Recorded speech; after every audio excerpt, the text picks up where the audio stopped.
Buenos días a todos. Vamos por el lado de los apartados 7 y 8. Los apartados 7 y 8 continúan lo que se inicia en el apartado 6, que es la filosofía en sentido histórico. ¿Sí? En el sentido de comienzo. ¿Sí? O sea, la filosofía tiene un comienzo, que decimos que es en el siglo VI, aunque no antes de Cristo, con los filósofos jónicos, donde se caracteriza o el comienzo, digamos, de una nueva forma de pensar que se denomina logos, ¿sí? O el predominio del logos sobre el mito, o por una forma de pensar que se denomina logos. Si estoy hablando del apartado 8, después voy hacia el 7. En filosofía solemos decir que cuando surge la filosofía justamente hay un desplazamiento, algunos consideran que es abrupto, otros consideran que es paulatino. O sea, el logos desplaza al mito. ¿Y qué es el mito y qué es el logos? Según lo que nos dice el apartado 8. Bueno, el apartado 8 nos dice que tanto mito y logos son dos formas de pensar que tenían los antiguos griegos. Es decir, eran dos maneras de comprender la realidad que tenían los griegos antiguos. En el caso del mito, y acá hay que tener cuidado, porque la palabra mito generalmente nos remite, ¿sí?, a una expresión peyorativa, que es la de algo falso. ¿Sí? A partir del siglo XVII la expresión mito adquiere la significación de algo que es falso. ¿Sí? Como si alguien me dijera, no sé, quiero adelgazar, estoy haciendo la dieta de la luna. Entonces a alguien el otro responde, bueno, pero eso es un mito. ¿Mm? O que alguien diga, bueno, el hombre llegó a la... estoy con la luna. El hombre llegó a la luna en la década del 60. Y otro diga, no, pero eso es un mito, es falso. Eso es falso, eso está comprobado que es falso. A ver, ojo, no tengo una postura tomada sobre ese tema. Justamente tenemos la palabra mito como una cuestión peyorativa, como algo que es falso, que no, imposible de creer. Bueno, no era ese el sentido que le daban los griegos. Cuando los griegos hablaban de mito, hablaban de justamente la palabra griega, que la palabra griega significa narración o relato. Y el mito era una manera de explicar la realidad que implicaba un relato, una narración, donde generalmente intervenían los dioses o bien intervenían héroes, pero una de las características fundamentales del mito es que son narraciones que están en un tiempo remoto, ¿sí? Están en el origen del tiempo, en los principios del tiempo, o al menos que esa civilización entiende, ¿no? Como los principios del tiempo. Y entonces esa narración viene a explicar el origen, ¿sí?, la fundación de algo. Puede ser la fundación de una ciudad, el origen de una familia. ¿Sí? Nosotros provenimos de Poseidón, secuestró a fulanita y de ahí venimos nosotros, ¿no? O sea, ojo, que de dicho de otra manera, no chanta, pero al fin y al cabo ese era el contenido, era la manera que tenían de fundamentar los griegos a veces que, o sea, antes de la democracia, era la manera de fundamentar que fulanito fuera rey, ¿no? Que una determinada familia fueran reyes de una determinada ciudad, de una determinada polis. ¿Sí? Estos son los reyes porque provienen de Teseo. Teseo era hijo de Poseidón, ¿no? Entonces, hay una fundamentación mítica en que un personaje o una persona tiene que ser rey porque hay una ascendencia divina. Sí, eso es una de las características del mito. Pero hay otros mitos que sirven para explicar, supónganse, la existencia de una montaña, la existencia de un río. No sé, este río está acá desde que el sátiro no sé cuánto persiguió a la ninfa tanto, la ninfa imploró a los dioses que por favor la salvaran de la violación segura del sátiro y la transformaron en un río, ¿no? Ojo, esa descripción que yo hago, por ejemplo, en el caso de los mitos griegos está lleno, ¿sí? Los mitos griegos acerca del origen de los árboles, de plantas y de ríos, casi todos son chicas que huyendo de que las violara X dios, pidieron a los otros dioses que las salvaran y las transformaron en eso.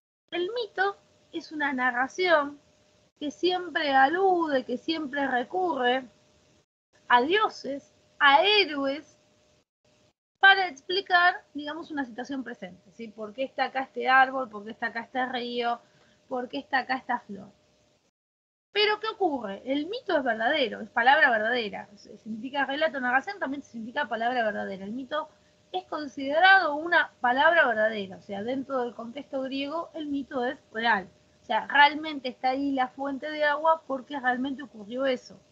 O, un ejemplo concreto, el narciso, la flor del narciso, justamente se explicaba el origen de la flor del narciso a través del famoso mito del narciso. ¿Cuál es el famoso mito del narciso? La del chico que por amarse a sí mismo o admirarse a sí mismo se ahogó en el río. Entonces se ahogó en el río y como era muy bello, los dioses se apiadaron de él y decidieron hacer una flor, eternizaban la flor del narciso, que es una flor que crece mirando el espejo de agua, crece mirándose a sí misma, ¿no? O sea, hay siempre algún elemento poético en el mito tiene elementos poéticos. Pero al margen de esos elementos poéticos, la función es explicar la realidad que se conoce a través de un relato, una narración, donde intervienen los dioses.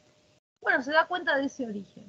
En el contexto del pensamiento del mito, que ya lo aviso, los griegos nunca dejaron de lado el mito, aunque a partir del siglo VI o VII, digamos, cuando aparece la filosofía, empieza la filosofía a convivir con el pensamiento mítico, ¿sí? Nunca hay un desplazamiento total, hay una convivencia de ambas formas de pensar, se fundan, ¿sí? O se basan en lo que se denomina un conocimiento divino. Por eso es muy importante la actividad 6.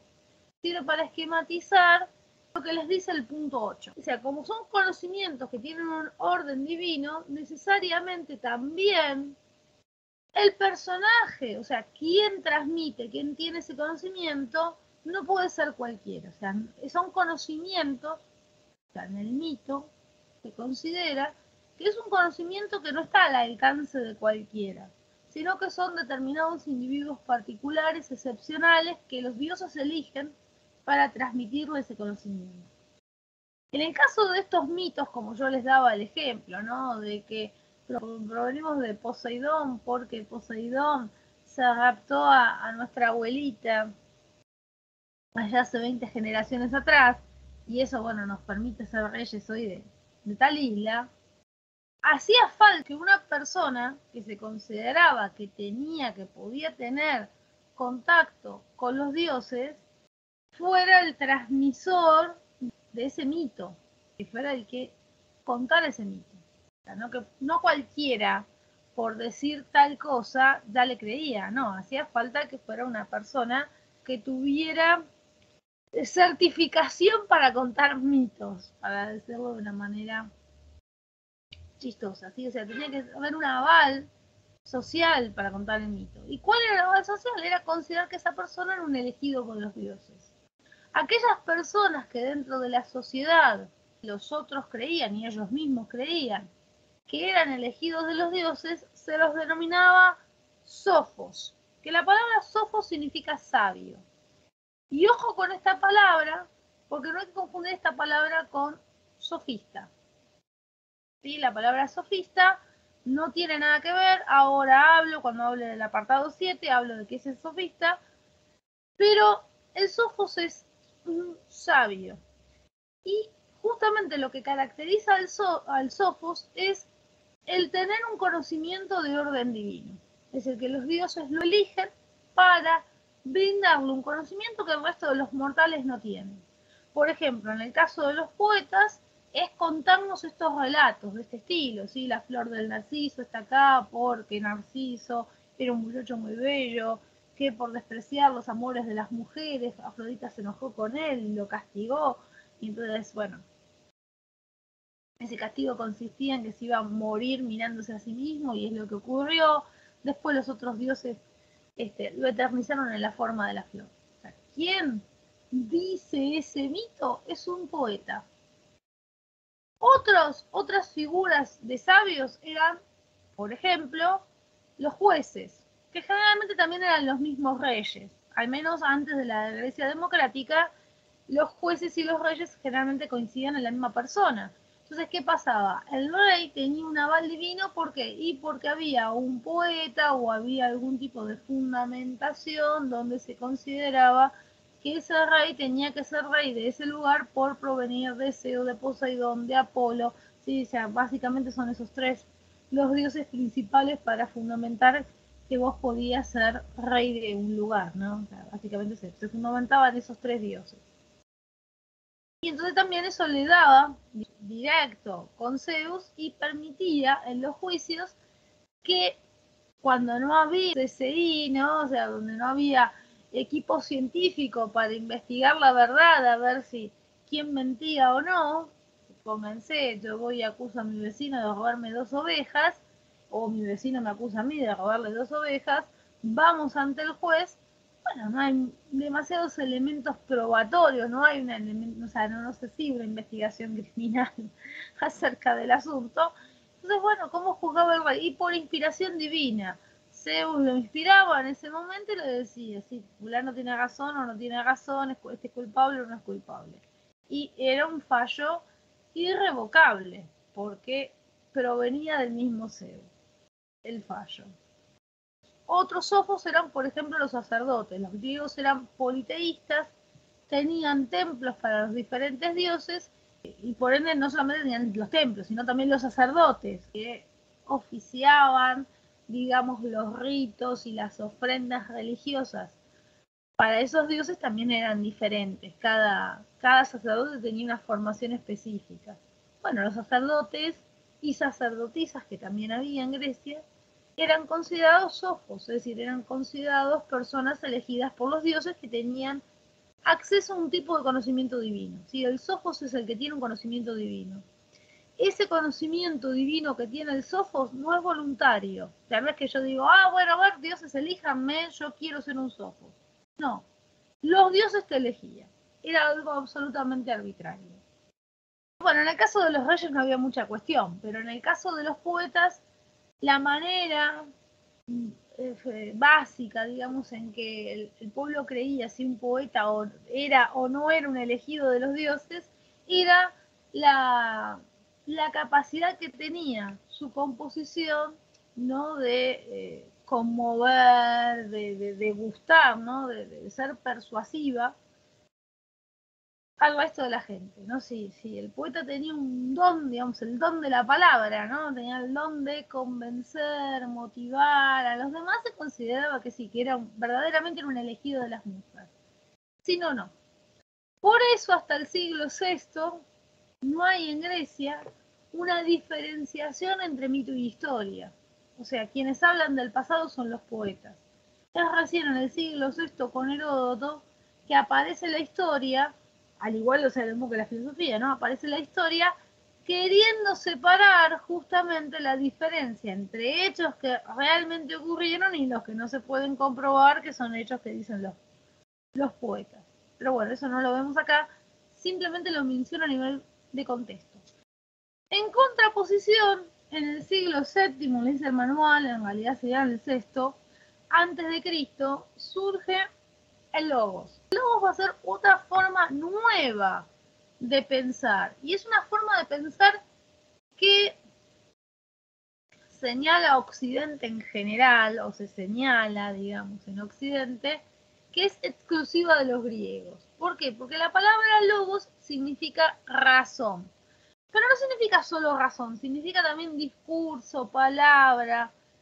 Fundamentalmente la idea de logos va acompañada o viene emparentada a que el logos es una palabra conceptual, digamos, es una palabra que me permite relaciones de conceptos, me permite la abstracción, separarme de las imágenes. Entonces, yo puedo pensar en la mesa sin pensar en una imagen, en una mesa concreta, ¿no? Entonces, si yo puedo pensar en mesa sin pensar en una mesa concreta, sin remitirme a una mesa particular para pensar cada vez que pienso mesa, o puedo pensar, no sé, la palabra gato, sin remitirme a un gato particular, ¿qué ocurre? Tengo una capacidad de abstracción, tengo una capacidad lógica, tengo logos. Los griegos entendían que el logos, sí, que esa capacidad lógica, es una capacidad propia del hombre. Hoy en día, al margen de sostener detrás de los griegos que esa capacidad es una capacidad propia del hombre, más allá de diferentes investigaciones que hay en el ámbito, digamos, de la biología animal o de la inteligencia animal, de cuánta inteligencia puedan tener ciertos animales y de qué tipo de inteligencia puedan tener esos animales, sí es verdad que esta inteligencia que nosotros denominaríamos lógica, que es la capacidad justamente de abstraer en conceptos y decir los conceptos y que otro me entienda esos conceptos, es una capacidad exclusiva del hombre. Bien, la historia nos va a decir que los griegos son los creadores de la razón, que en Oriente piensan, pero piensan de una manera, o pensaban, ¿no? Los orientales de aquel entonces, de una manera diferente a lo que es el modo de pensar del logos. Acá atrás, detrás de esta afirmación, en líneas generales, hay una serie de consecuencias que no son para nada inocentes y la afirmación tampoco es para nada inocente. Pero bueno, vamos a seguir en este momento lo que dice la tradición, porque es de alguna manera lo que está contemplado en el libro. Entonces, aparece una forma alternativa de pensar, porque literalmente es una forma alternativa al mito, que es el logos, que es el pensar conceptual. Y con ese pensar conceptual aparece la filosofía. Que la filosofía, a diferencia del mito, en vez de estar esperando ahora que los dioses me digan, me infundan, digamos, ese conocimiento divino, la filosofía se va a caracterizar por salir a la búsqueda del conocimiento. ¿Sí? Recuerden algo de la clase anterior, ¿sí? Que la palabra filosofía es ser amigo o amante de la sabiduría, es decir, significa pretender el conocimiento, no significa necesariamente tenerlo.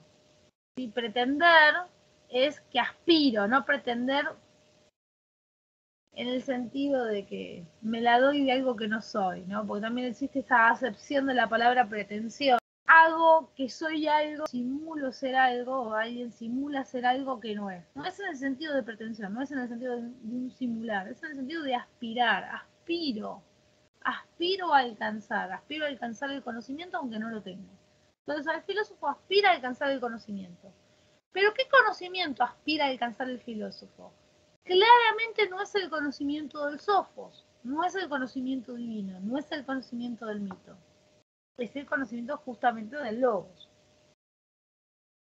Para decirlo de manera no recurrente, ¿cuál es ese conocimiento del logos? Bueno, en primer lugar, la filosofía se ocupó de los fenómenos naturales, de querer explicar la naturaleza, comprender la naturaleza. Supónganse, llueve. ¿Por qué llueve?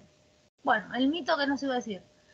Digo una pavada. Llueve porque la diosa fulana está triste y llora. ¿No? Que de hecho los egipcios tenían ese mito. No sé cómo la verdad que los griegos cómo explicaban la lluvia no me acuerdo.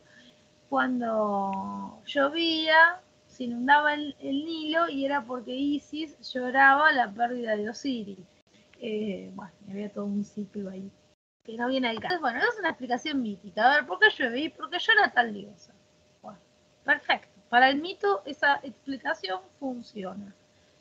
Ahora bien, para el filósofo que no tiene un conocimiento divino ni aspira a tenerlo, esa es la explicación del mito. Yo quiero explicar por qué llueve.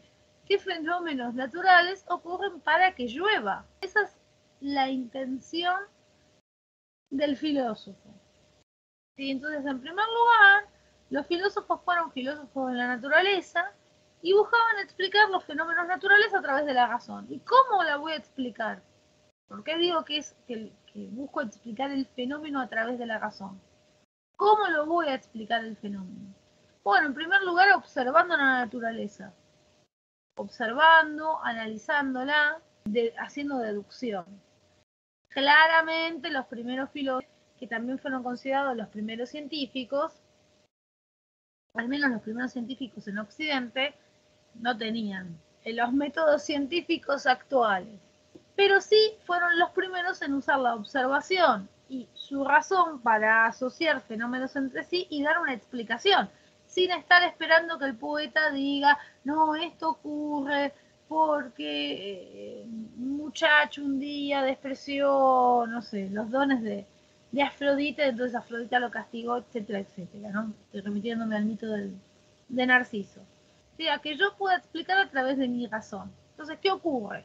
La gran diferencia entre el logo y el mitos es que el mito requiere de sofos, personajes elegidos por los dioses, a los cuales sí se les deposita ese conocimiento divino.